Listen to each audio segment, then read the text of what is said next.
Let's say we're given a vector v in standard position.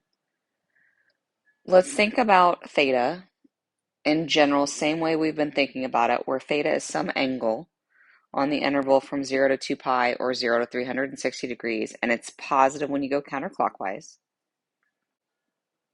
On our drawing, we have on the x-axis the value of a. Remember that a is the distance between the x terminal point and the x initial point.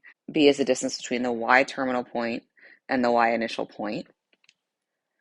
We've got this labeled, which means that the vector magnitude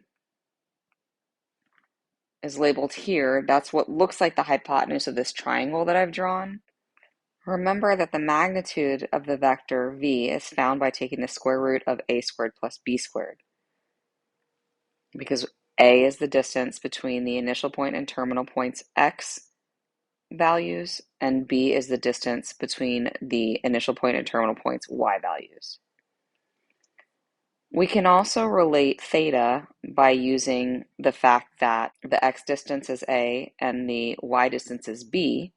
So we could say that the tangent of theta is equal to b over a, as long as a is not equal to 0. This then gives us the magnitude and the direction, because theta is telling us where that vector is headed, and the magnitude gives us the length of the vector. We have scalar components. We can write a in terms of cosine, just like you could write x in terms of cosine, and you could write b in terms of sine, just like you could write y in terms of sine.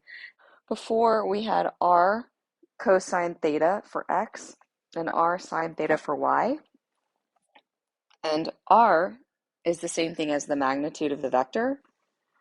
And so now our x, which we are writing as a, our a is equal to the magnitude of the vector times the cosine of theta, and our b is equal to the magnitude of the vector times the sine of theta.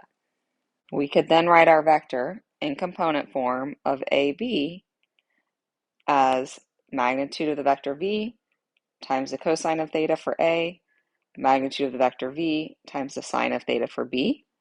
Or I could write it using the unit vectors I and j by saying that the vector v is equal to the magnitude of the vector v times the cosine of theta I plus the magnitude of the vector v times the sine of theta j. And this I is not the imaginary number I, it is the unit vector I. Here's a drawing summarizing that, where v is the vector ab in component form. It's in standard position because it starts at the origin. And we're talking about an angle between 0 and 360 degrees, or 0 and 2 pi. Our angle is measured counterclockwise. The magnitude is found by taking the square root of a squared plus b squared. The tangent of theta is b over a, as long as a isn't 0. A is equal to the magnitude of v times the cosine of theta. B is equal to the magnitude of v times the sine of theta.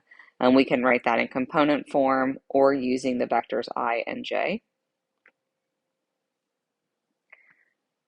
A vector that represents the displacement of an object is called a position or displacement vector. A vector that represents the speed and the direction of an object is called a velocity vector. And a vector that represents the force of an object is called a force vector. And common units of force are pounds, newtons, or dynes. Head over to the skills practice videos to see quite a few different applications or word problems involving force and how you calculate using bearings and different things for vectors.